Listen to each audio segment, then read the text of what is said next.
السلام علیکم۔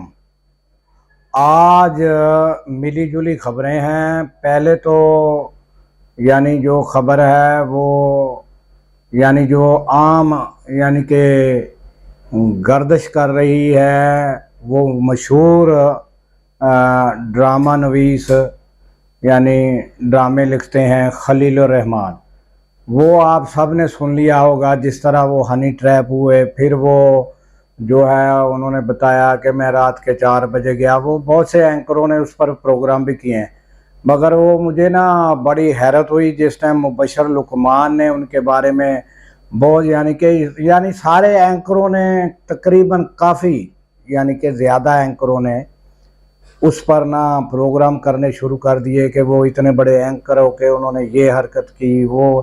تو مجھے دکھ ہوا کہ اگر کوئی انسان اگر کوئی ایسی بات سامنے آ جاتی ہے تو ہمیں اس کو زیادہ اچھالنا نہیں چاہیے۔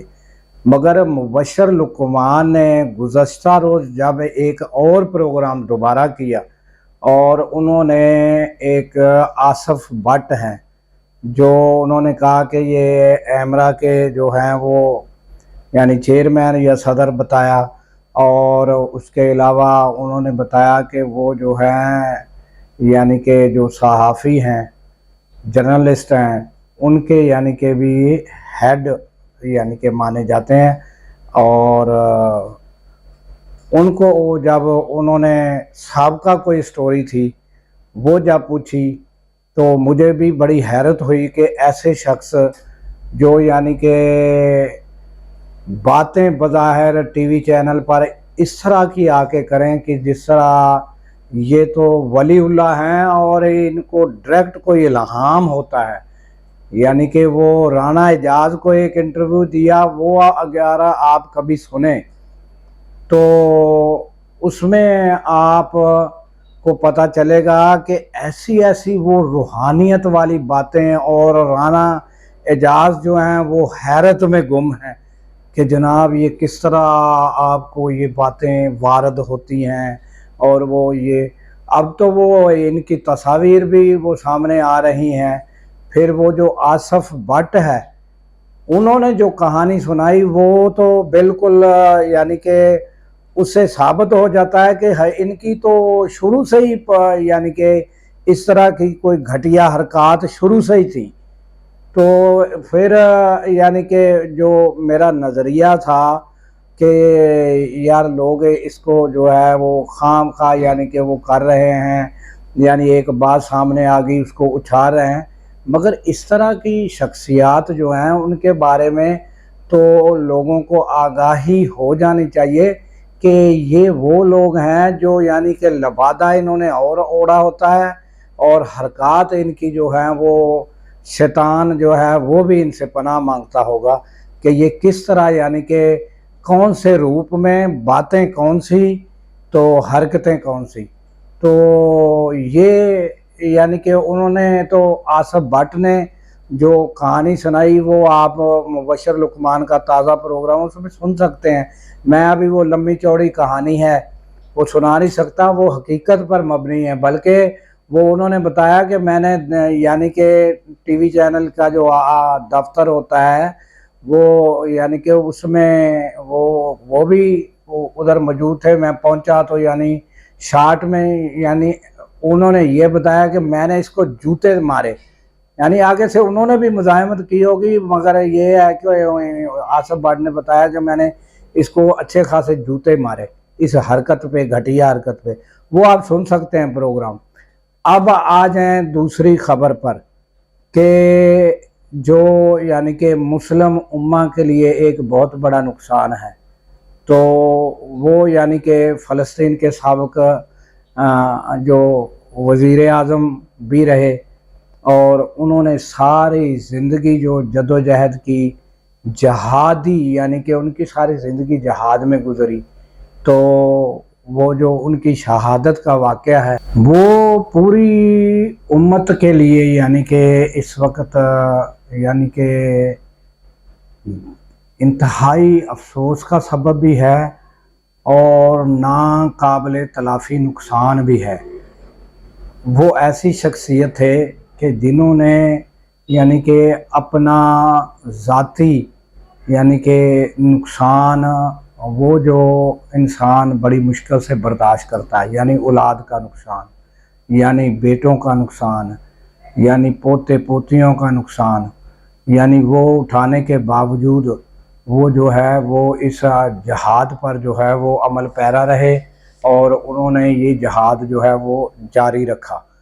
तो मकसद कहने का ये है कि अब ईरान के लिए भी बड़ा मसला बन गया है कि अगर वो इसका बदला नहीं लेते तो उनके लिए भी बड़ी है।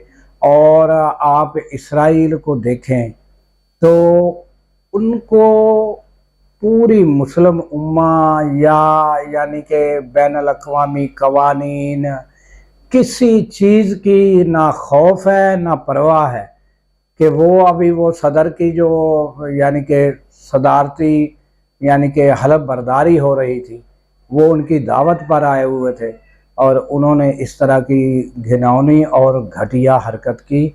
उनको किसी कवानीन की और किसी पूरी मुस्लिम उम्मा से किसी का खौफ डर नहीं है।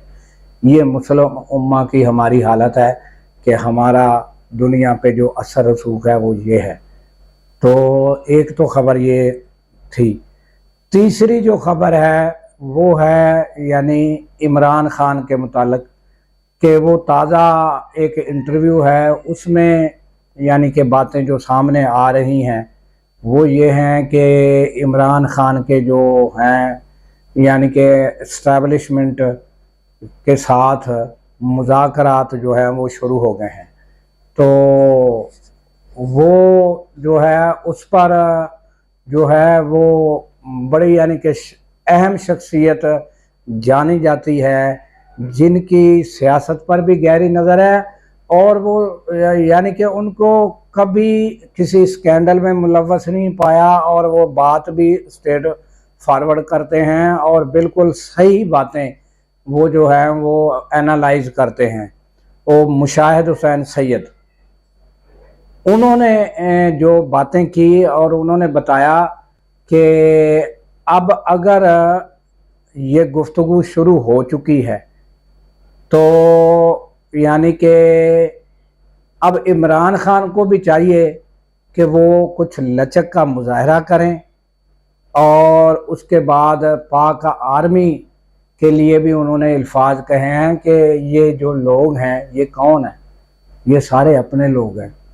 हम जब बलूचिस्तान में जो वो दहशतगर्द होते हैं जो पहाड़ों पे चढ़ जाते हैं, हम उनको भी वो कौमी धारे में लाने के लिए उनको भी यानी उनसे भी मुज़ाकरात कर लेते हैं, उनको भी कौमी धारे में ले आते हैं। तो फ़ौज को भी चाहिए कि ये भी अपने लोग हैं, अगर थोड़ा बहुत उधर से भी लचक का मुजाहरा हो तो इधर से भी यानी कि हो तो ये मामला ठीक हो सकते हैं। और उन्होंने ये भी बताया कि अफवाज के बग़ैर पाकिस्तान आगे बढ़ नहीं सकता, ये भी एक यकीनी बात है। और सियासी जो इस्तेकाम है उसके बग़ैर भी पाकिस्तान आगे नहीं बढ़ सकता। तो ये दोनों चीज़ें लाज़िम मलज़ूम हैं। अगर सियासतदान कहें कि हम फ़ौज के बग़ैर तो वो अधूरे हैं, वो कुछ नहीं हो सकता, तो अफवाज जो है उसको भी यानी एक यानी कि मजबूत और वो यानी हुकूमत चाहिए जिसके पास मैंडेट हो और जिसकी दुनिया में जो है पजीराई हो। तो जिसकी दुनिया में यानी कि पजीराई हो वही जो है ना यानी कि मुल्क को भी संभाल सकता है और मुल्क के मामलात भी जो है बेहतर तरीके से चल सकते हैं। तो ये तो थी यानी कि तीसरी खबर इमरान खान के बारे में और इस्टेब्लिशमेंट के बारे में। तो दुआ है कि अल्लाह ताला पाकिस्तान की खैर फरमाए और पाकिस्तान की सरहदों पर मामूर जवानों को अल्लाह ताला शाद व आबाद रखे। और क्योंकि जब हम सो रहे होते हैं वो जाग रहे होते हैं। अल्लाह हाफ़िज़।